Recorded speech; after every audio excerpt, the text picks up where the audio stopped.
Hello, my beloved LinkedIn family. We are live. Bob DeSena is running into some technical trouble trying to stream and get as a guest. For some reason, is a gremlin in the computer. Just bear with me as I try to get Bob on. Now, Bob, would you please go back to the original link? You should be able to click on the link, and it should take you right to me. It should take you to my. Okay, I got everyone. I got Bob on the cell phone, and we're trying to get this straightened out. I don't understand it. I never had this problem before, so I'm going to send him another link if I have to. But when you, No, I think, Dave, I'm ready to join. Do I just, what I name, Bob DeSena? yeah, just join, and I'll see if I can. Okay. Hey, God is good. I'm not going to say anything negative. I'm not going to curse or get upset over a gremlin. But Bob should be with us in a minute. We're only a minute into the. Okay, there we go. I got Bob. I'm bringing him on. Yeah, you're on, Bob. Now I'm going to switch to my iPhone, which is a better. So I'm going to get off the phone. You should be on. Turn your camera on.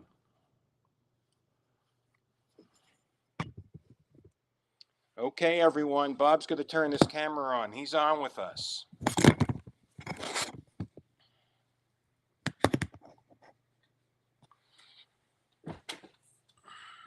Okay, I'm going to turn my. Oh.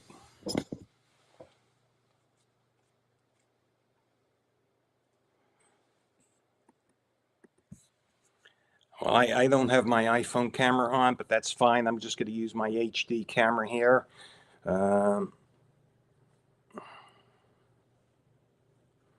Bob, you need to unmute. You need to turn your camera on. But you are on. You are here. Oh, my. I'm going to send him a private chat. Bob, you are here. Just sending him a chat that we're here. Private chat. Turn on your camera. Turn on your audio. Allow your computer access to restream.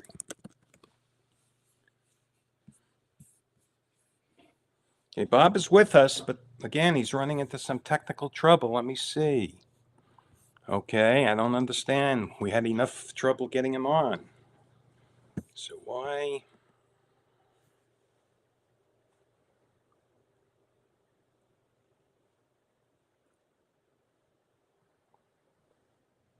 I need to call you back. I need to call him back. Hang on, everyone. This is a lot of fun.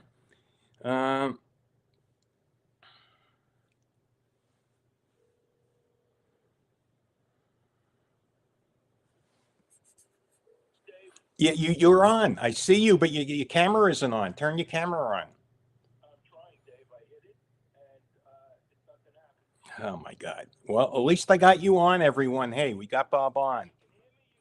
I can't hear you, no, but I could see your icon, Bob DeSena. You're in the room, so your camera. You have to allow your computer to have access to your camera. You have to allow Restream to access your computer's camera and the audio. So you need to turn that on. I am doing both, my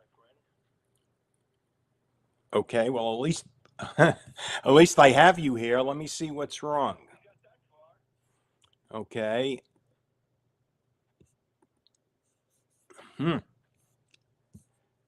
So, hey everyone, this is a lot of fun, and I apologize. 4 minutes, and people are just watching me live with a technical problem. But at least I'm not saying any bad words. I'm not cursing. I promised everyone I would not. And this is this is so funny. But okay, I'm going to ask my AI what the problem is, because you're already in. I think you just have to allow your computer access. Let me see. Okay, but okay, why my guest? Can you hear me? I hear you over the phone, not over Restream. My guest is on Restream, but I can't see him or hear him. Let's see what's wrong. And then you have to edit all this for the replay. Is your camera turned on?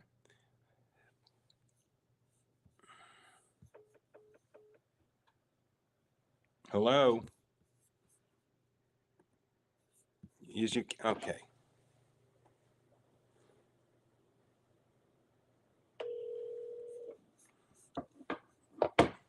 This is so much. Yeah, Dave. Your camera, you need to turn your camera on. The microphone should be unmuted. Dave, I'm doing both. Okay. Refresh it. Okay, where do I do that? Should I exit the full screen? Just refresh. Where do I do that on my computer? Where do you refresh? I mean, just hit the refresh. I mean, in the icon, you should just be able to refresh everything. It's not on the screen I'm looking at. No, but I mean, in your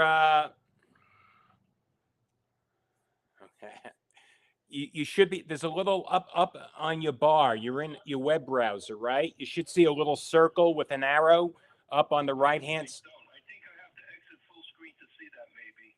Okay, exit full screen then. You'll see it. Boy, we're 6 minutes in. This is a lot of fun, isn't it, folks? But I never had this problem. I finally got you on. Hang on.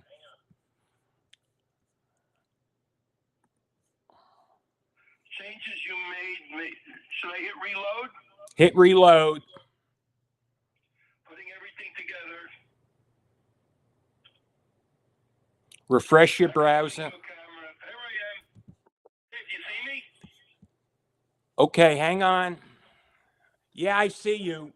I'm gonna sign off. Hey everyone. This is amazing. Hi everyone. So sorry for this. This is what technology does to me. This is gremlins in the computer. Let me see if I could sign on with my iPhone because I'm going to be editing all this. Everyone, I hope you had a good time listening, and I hope you take notice. You know, I promised God. You see my crucifix there that I wasn't going to say any nasty words. I didn't drop one F-bomb, so I think I'm doing good. I should be able to just broadcast through my iPhone, which is it's not letting me broadcast through my iPhone. I'm not going to make a big deal of that right now. Dave, can you hear me? I hear you fine. Would you pick your camera up a bit or move back a little bit? I just see the bottom of your face. How's that? Okay, that is great, Bob. Now, do you have a little light to shine on your face? You're coming in kind of dark. Do I have a little what on my face? A little light. Don't worry about it. You're on. I mean, I'm on. You can see me. That's good. I could see you. Okay, everyone. Well, we had an adventure. I mean, I'm just looking at my clock here. We're 8 minutes and 26 seconds into the broadcast, and all this is going to come out in the edit. But we are live. I don't understand the gremlins. I'm very proud of myself. I kept my composure. I didn't say a bad word. And we're... I mean, really, we're here with Well, Bob I came pretty close, Dave. So it looks like we both showed some restraint here. Okay. Well, Bob DeSena, my friends, is the CEO of Council for Unity. Now, I've been involved with Council for Unity for 50 years. Bob is an amazing guy. What Council for Unity does is they go into prisons, they go into schools, they go into communities, and they reform people who are violent, sociopathic killers, violent people, and they turn violent gang members into a band of brothers. It's just so amazing. And I've seen the good work he's done. I've seen the work he's done in prisons. I've seen the work he did in my community. Just a little bit of background. I was back in the 1970s, a very young man. And in my neighborhood, Bensonhurst, Brooklyn, there were riots breaking out, racial riots, because a federal judge ordered school busing. And they had African-American kids coming into white schools and there was absolute chaos. And Bob was one of the guys that stepped in and created a very, very peaceful situation. He did amazing work. So, Bob, say hello. Hello, everybody. Sorry for the glitch. No big deal. It's all going to be edited out in the replay. Now, could you share the story? Oh, by the way, if you're listening, just fast forward 8 to 9 minutes to this point, okay? And I'll put a little note on LinkedIn. Could you share the story behind Council for Unity? What inspired its creation, and how has its mission evolved over the years? Well, Dave, they call Council for Unity the program of miracles, and it probably should have never happened.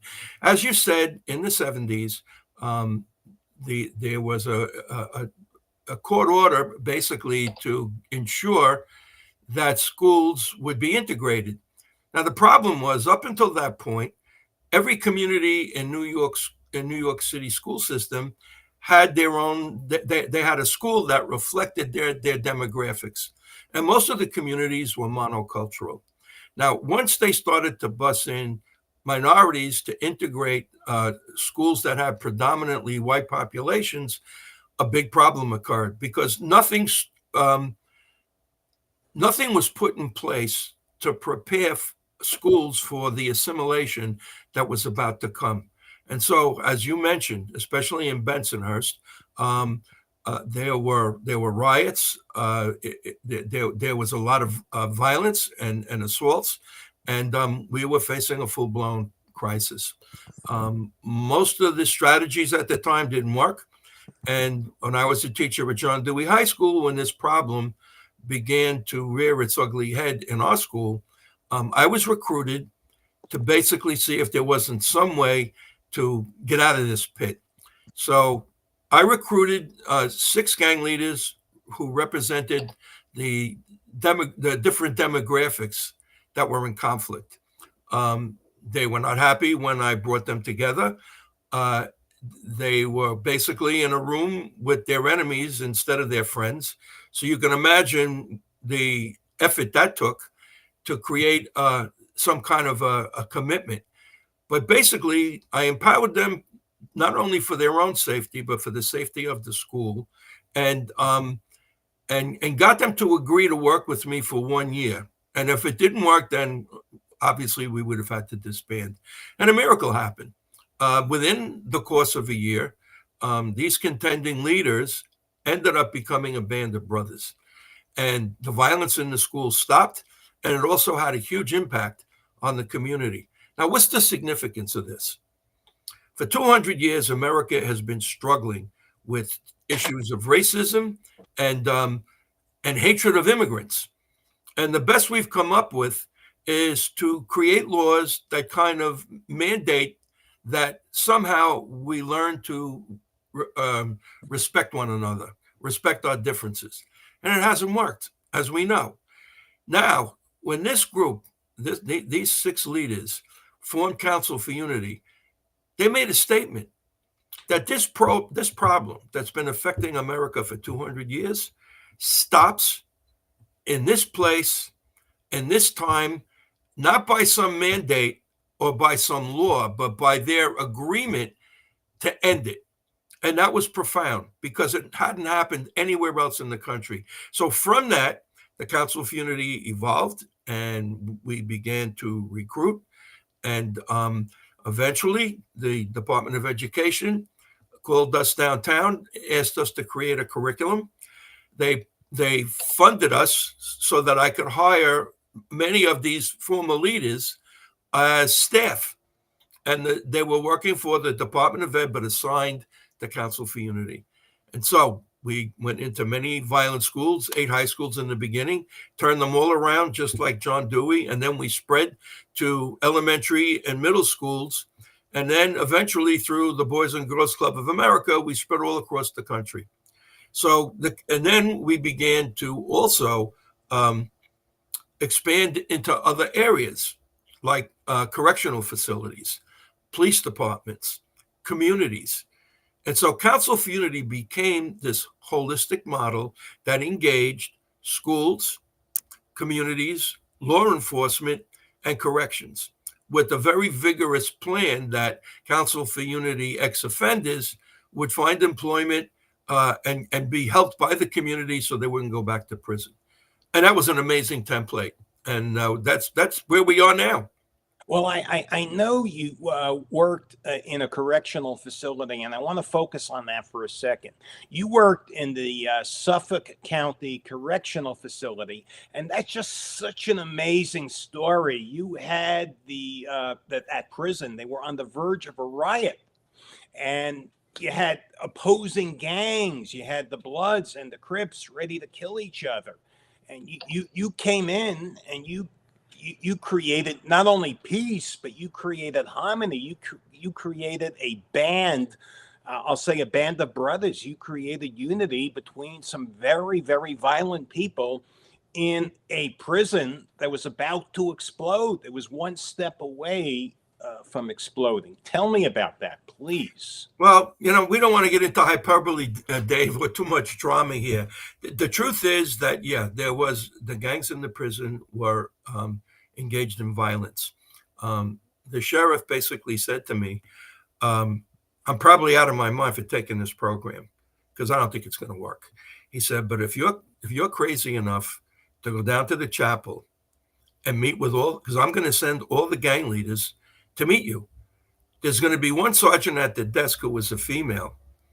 And if they decide to come after you, there's not a thing we can do to stop that.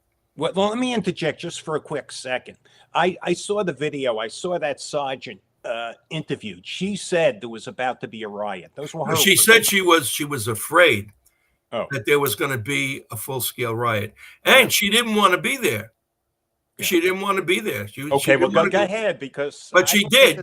Well, I don't think this is hyperbole. I think, honestly, there was an explosive situation, and these people were very violent, and they were hurting each other. Well, I think in order for your audience to really get a grasp of what I'm saying, because if I was sitting with AR, I wouldn't believe one word that either you or me said. So my suggestion is going to be for everyone who's listening and is genuinely interested, log on to www.councilforunity.org and click on the videos of men wearing green, and you will see exactly what I'm saying.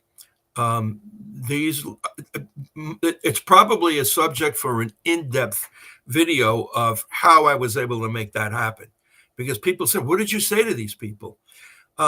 I had a pretty dark youth myself, and not that I want to get into details here, but I was in some really, really dark, violent situations myself. So I was not unfamiliar with the life. And when you are in that life, generally three things happen. One, if you want to inherit the family they're offering you, you got to commit a criminal act. And the second reality is that they're going to rob you of your free will, which means you're going to have to do things you don't want to do, or else. The only outcome from that milieu is prison or the cemetery. And there are three byproducts of that affect your personality. One is depression. The second one is rage. And the third one is self-hate. And none of those things were strangers to me. So when I describe my experience and how somebody saved me, got me out of that, I basically said to them, there's only one reason I'm here. I got a second chance. And I'm here to offer you the same thing. And if you go on Riverhead Prison and Founders and Forefathers, the Founders and Forefathers is narrated by a first Crown of the Latin Kings who was the shot caller for the Latin Kings in Suffolk County Correctional. And he basically validates what we're sharing here. He said all the gang leaders came down. He said, we met with Bobby. We fell in love with the program. And the rest is history. We transformed that facility. There are multiple videos that that validate that, and I would hope that your audience does that. One is the 8 steps to becoming a dragon slayer, which our participants in Suffolk County Correctional made that video because we were going into Rikers Island, and they wanted to show the mostly young people who were going to be joining our program that Council for Unity works, because it worked for them. And so they basically talked about 8 steps that they went through using our curriculum that changed their lives. So I guess the ultimate conclusion here, and it was stated in the gang conference video, which is also on the website, and the Commissioner of Corrections, Brian Fisher, basically gave testimony to this, and that is that people can change. If you offer them a better path, and it has value for them, they're going to take it. And that pretty much has been our experience. Well, what you did is amazing. I'm going to play some of the videos on LinkedIn for my audience. I'm going to upload them. We already talked about that. You gave me permission to do it. So I'm going to share that with my people. Let me ask you this. The challenges of gangs in institutions, like, for example, the Metropolitan Detention Center in MDC, I'm reading about it in the newspapers right now. I mean, that place is a jungle. I mean, what strategies would Council for Unity implement to mitigate gang influence, promote rehabilitation, and make, a jail like the MDC a better place for both the inmates and the correction officers? I mean, well, Dave, it's not really up to us. It's really up to the facilities themselves. Number one, they have to provide funding. This is not a program that's free. And number two, they have to support what we're doing. When I started the program at John Dewey, the principal came to meet with all the Council for Unity members, and he said, this is the single most important program in Dewey because it's going to guarantee that we are free from violence and free from discrimination.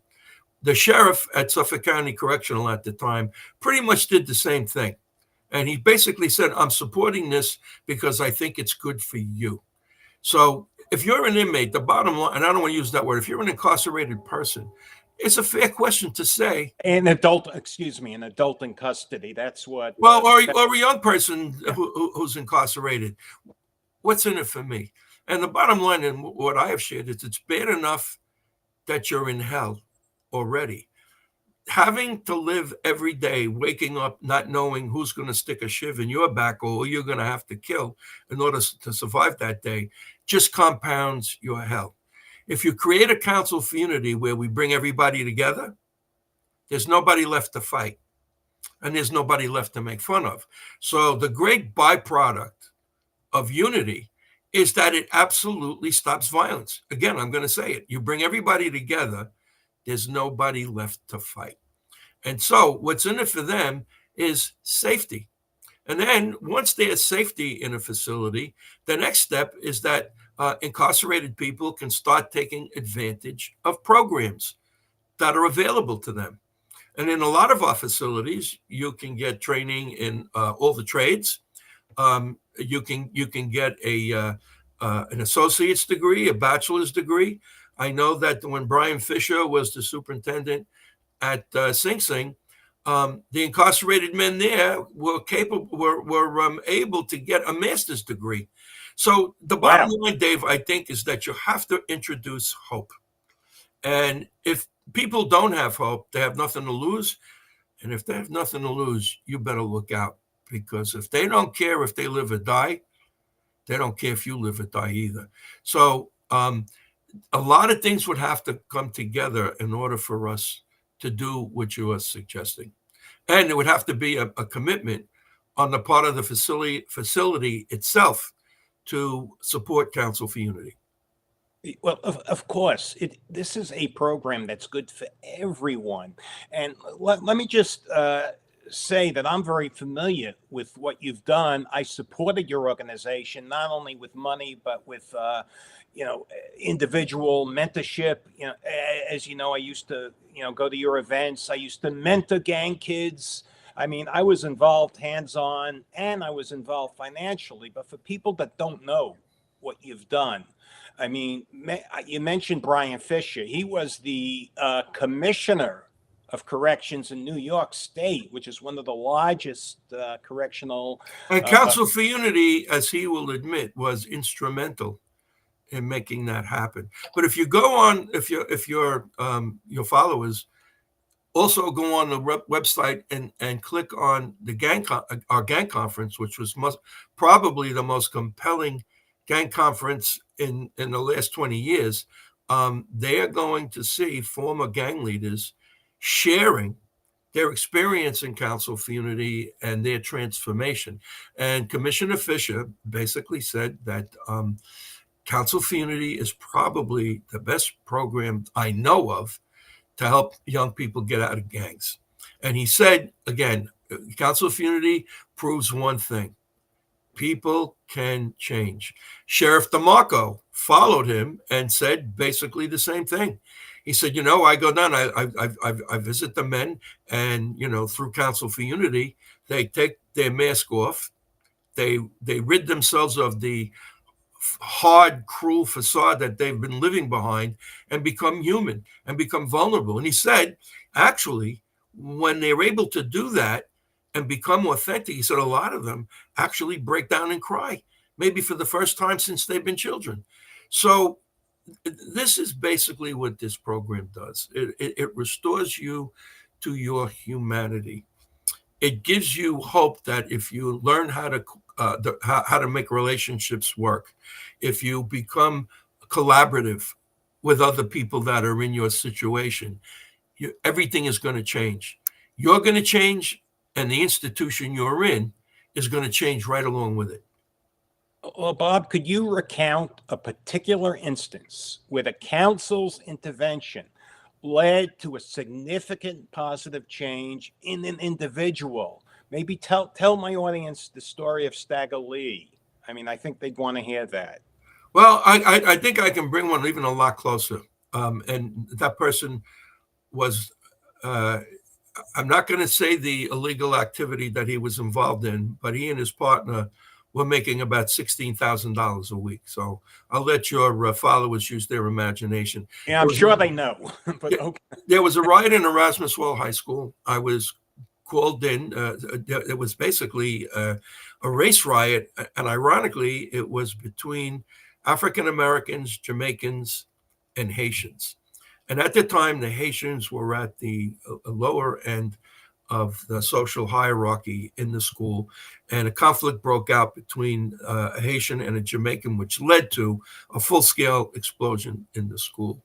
So I met with 85 of the participants who had leadership and were involved in that conflict, and I spent 3 days with them, and then I offered them a choice of being able to stop this by joining Council for Unity, and they all did. These two young entrepreneurs who were involved in what we all know they were involved in, Okay, came involved, and one of them works for me. He went from, and he was asked, he and his partner, because I was paying them as consultants, and maybe this will be a telling underlining of what this program does. They were speaking at a conference of women, mothers, who lost their sons to gang violence. And as they were explaining their involvement in Council for Unity and how much money they were making, one of the mothers said, I don't understand this. You were making all that money and you gave it up to, I got one guy a job in the United Federation of Teachers, and the other guy worked for me. And you gave all that money up for something that was a lot less? Why? And I never really asked that question either. So I was as curious as this mother was. And they looked at each other and they looked at this woman and they said, because the Council for Unity made us want to live. That street corner that we were running comes with a death sentence. You're not going to keep it long because if it's lucrative, others want it. So giving up all that money to have a respectable job helping people was worth more than all the money we were making. And that was their answer. Council for Unity made us want to live. I mean, I know the good work you've done, and I know one of the stories. I think my audience also would love to hear the story of Stagger Lee, because you told me that story, and I just think it's great. So, It's kind of funny too. yeah. I'm not going to give you his real name, but Don't please. no. But Stagger Lee was one of the OGs, one of the original gangsters who founded the Crips in L.A. And that goes back quite a long time. So Powerful guy, right? he was huge. He ended up in Suffolk County Correctional, and Sheriff DeMarco wanted him in Council for Unity. And one of the officers who was in charge of security said he's never going to join Council for Unity. Well, sure. So, I wanted to meet with Bob. So I was asked to come up to the facility on a Thursday night, and they brought Stagger Lee down, and he was in an office right off the chapel. And they had 5 big correctional officers out there, anticipating that there might be some physicality between me and him. So I walked in, he's sitting down, and I looked at him and I said, "You must be really scared shit of me to have 5 cops out there to protect your ass." Well, he laughed for about 5 minutes and told me I was crazy. So we began to talk. I shared my journey, which was pretty dark. Talked about how I crawled out of the street and into some even darker stuff down in Little Italy, and basically told him that I was restored to my humanity. And this guy that was in charge of security kept asking him, "Hey, Stag, you want to go back? You want to go back?" He said, No, I'm good, man. I'm good." Half an hour's over. He looks at me and he goes, "I've been waiting for something like this my whole life." So I said, "Well, I can introduce you to our circle right now. All of my exec board members who were had a similar past, but not as dramatic as Stagger Lee, were meeting in the law library." So he had everybody in that facility scared to death. And I walk in with him, and a couple of the younger guys went, "Dag, you Stagger Lee." You know what he said? "Do me a favor. I just joined Council for Unity. Call me Daryl." Now, that's a transformation in a half an hour. And he became a force. And eventually, when he got out, I hired him. And if anybody wants to meet him, go on the website and click on the on Gang Conference, and you can hear Stagger Lee speak. I mean, that's amazing. Now, I just have one thing to say. You have done such good work, and I've seen it firsthand. And I've introduced your program to some, pretty big people in the federal government. One of my brothers in Christ, I was born again, Michael Francis. He was a former capo. The capo.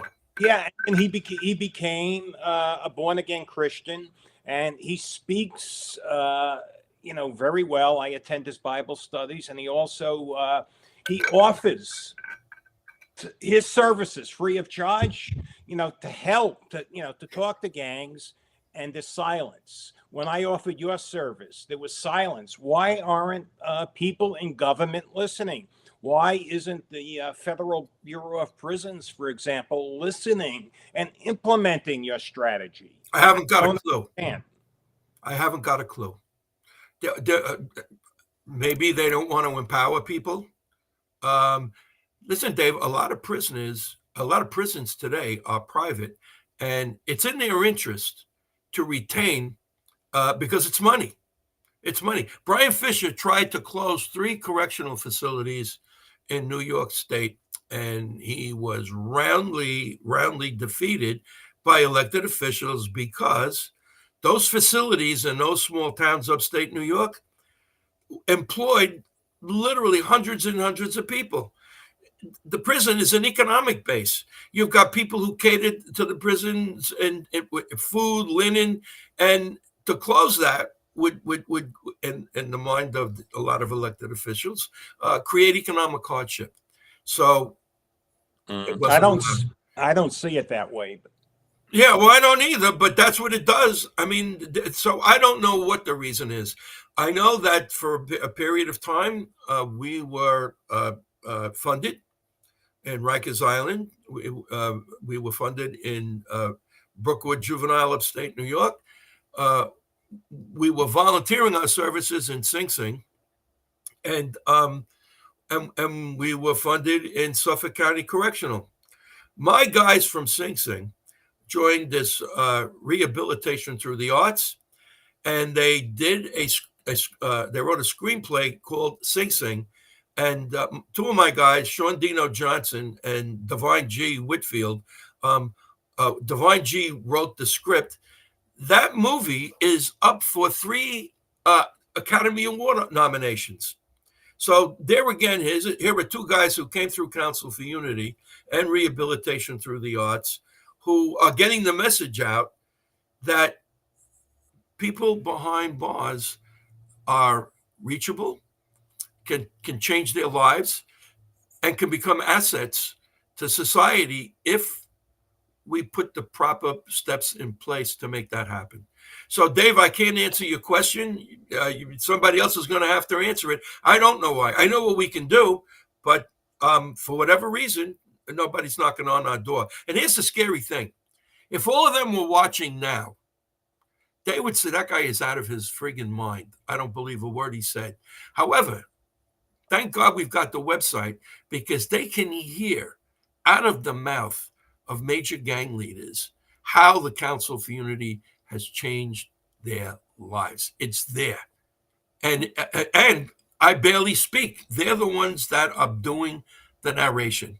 So if you really want to address this issue, invite your followers to knock on doors. Have them go on the website, witness what I'm sharing with you, and do something. Well, I will be sharing some of your videos. I've shared them already. I'm going to share them again. Let me ask you this. Hypothetically, if the Council for Unity was called upon to transform the Metropolitan Detention Center in Brooklyn, and you're right there in Brooklyn, that's a facility that, as I said, is notorious for its gang-related issues and the challenging conditions. I mean, what steps would you take to initiate change? And what would you do to foster a safer and a more rehabilitative environment? What would you do? What we've been doing, what we've done in the past. There's no magical bullet here. The facility has to basically say, we are bringing in a new program that can have major impact on your lives. The Council for Unity is in a position where if you join it and you become part of a reentry program, they will help you.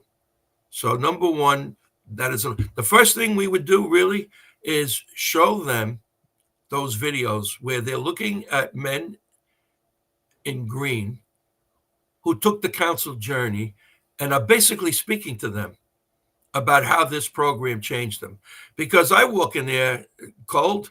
I mean, I know what I have to say, but I don't look like them, no matter what my background was like. But when they witness, I mean, one of my guys did 40 years. When they witness people who've gone through this program and say it has literally transformed their lives, that's credibility. And that would be the first step. And then after that, we'd implement our amazing Dragon Slayer curriculum. And by the way, that curriculum, which is basically a myth, where the dragon is a metaphor for all the things that block you. And so to become a Council for Unity member, you have to face your dragon and you have to overcome it.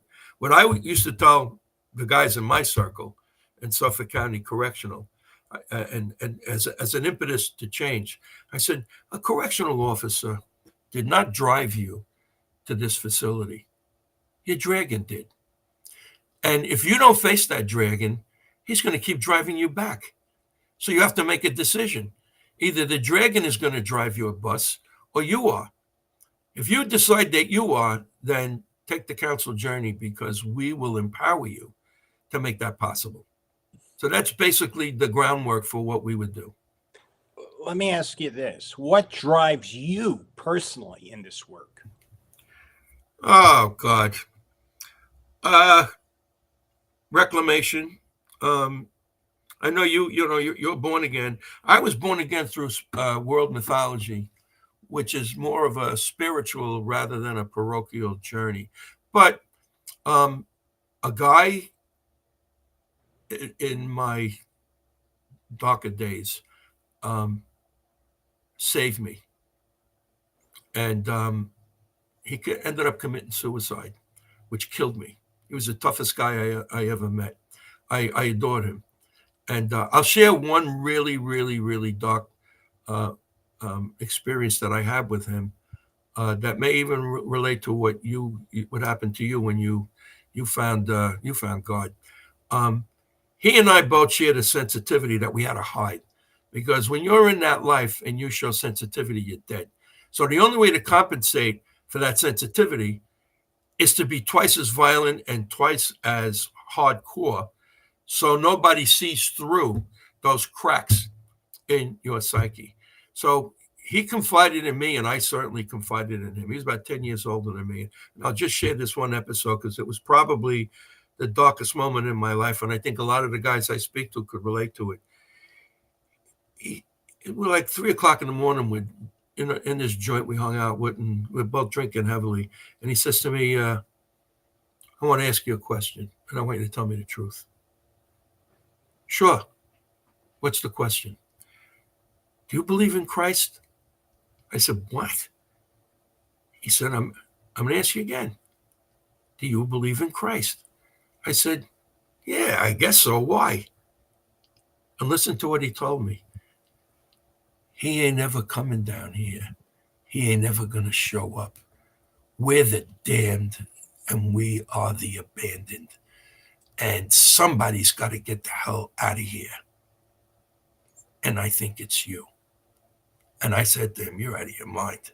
Because at that time, I had no confidence in myself. And I was on a very bad track. But when he died, when he killed himself, and I got his name. His street name was the Basil, after Carmen Basilio. And I had pretty good hands. So Former mob guy, or? No, he was a middleweight and a welterweight champion. Oh, okay. He wasn't a mob guy at all. Oh, okay. And when he died, I got his name. I was the Basil. And that changed my life. I wasn't listening to him so much when he was alive, but after he died, it really scarred me very badly. And the only way I could respect him was to do what he wanted me to do. And that was get an education and come back. So whether it's a correctional facility or a school that is experiencing major conflict, I'm going back to the life I left, and I'm coming back with a story that I found reclamation and that it's possible. That's basically it. Well, Bob, I've known you've done such amazing work. I saw firsthand back in the 70s, we're in a high school that had, I'll say, I was white, but, white people, I wasn't like that, but there were white people that just hated the African-American community, and you made them, not only, I'll say, tolerate each other, because it was more than that. You made them friends. You made them brothers in an environment back in Bensonhurst, Brooklyn, back in the 70s. That was unheard of. So you really worked miracles. And I'm just amazed. I don't know. Dave, I think there's a script for all of us, and we follow it. I'm not going to say that a lot of those guys hated blacks. Their basic thing was, look, you stay where you are, because they were in school. There wasn't a lot of violence in the school at all. Not in our school, no. No. So, but was the antipathy there? Sure. Yeah. But the basic message was, look, you stay where you are, we'll stay where we are, and in that lies the peace. The problem is that when groups are not interconnected, number one, they form very negative perceptions of one another because they don't get any other perception other than what they see in the media or what they see in the movies, where Italians are stereotyped as gangsters. African Americans are horribly stereotyped, as drug dealers and are promiscuous and all that stuff. Latinos, the same thing. We live in a culture where all of our ethnicities and races are terribly stereotyped.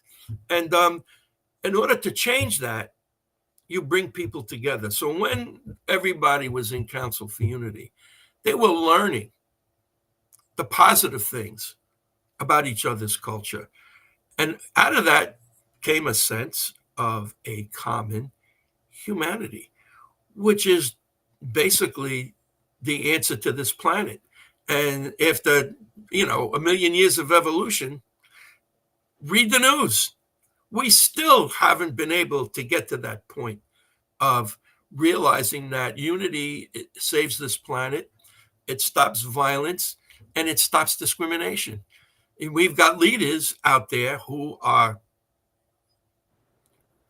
insane in terms of fomenting violence, fomenting war, demonizing other cultures.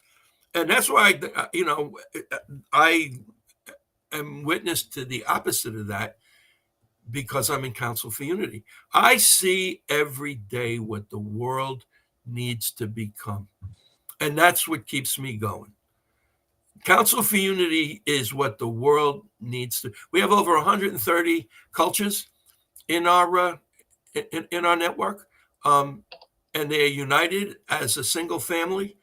That's what the world needs to do. The tragedy is that we're basically relatively limited geographically. We should be all over the country. And at one point, we were in the Republic of Moldova, and we were in Nigeria as well, because we had people from those areas who were visiting here.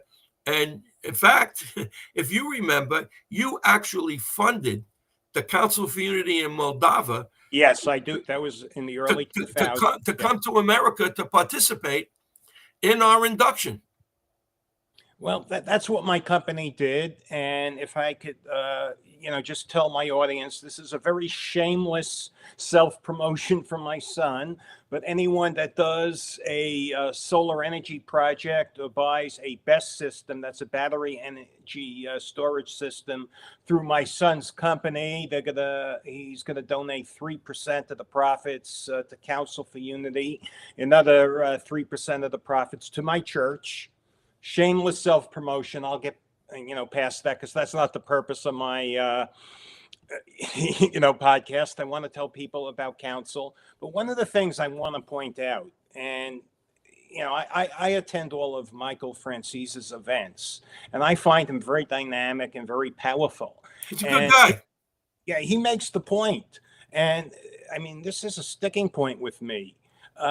The government is not listening, and I'm praying because we have a new leader. We have Donald Trump, and he's very disruptive, hopefully disruptive in a good way. And he has the balls to do things, hopefully, that will propagate change, because, Dave, the leadership we had, there was no change, and I don't understand. You're right there in Brooklyn. Okay. And one of the most violent prisons, one of the most gang infested prisons is the MDC in Brooklyn. And I mean, they don't do anything to stop it. I mean, Jeffrey Epstein, I believe he was murdered. Supposedly it was a suicide. Yeah, right. I don't believe that, but that's another subject. But there's so much violence going on at that place. So many. There's so much violence going on everywhere. Unfortunately, we are a very angry people at this point in our history, And if Donald Trump seriously wants to bring change to the country, he's got to be a unifier instead of a divider. I don't care how many changes he makes. If half the country hates him and all of his supporters hate that other half, there's an old expression: a house divided against itself cannot stand. The leadership in this country has got to find common cause and common ground, tone down the rhetoric, and start working on things that support a common good. If he does that, he'll go down as a great president. If he fosters division and revenge, nothing's going to. You might get some material change, but the nation will still be split. I mean, look, you take a quarter out and you turn it over, and it says in Latin, which supposedly signifies what the country's supposed to be. It's redeeming. It says e pluribus unum, out of many, one. That's what's supposed to be happening. And right now, that's not happening. The Council for Unity is probably the closest I've ever been to America on paper, because we reflect e pluribus unum. We have Republicans and we have Democrats, and we have conservatives and we have liberals in Council for Unity. The difference between us and the government is that even though our members have differing ideas on how to solve problems, they agree on one thing: we have to stay in the family and we have to work towards a common good. We are really the barometer, unfortunately, but it's not going to happen, for others to look at, because if they follow us, they're going to get a different country and a different world, because it's going to be one based on tolerance and common cause. The common good is everything.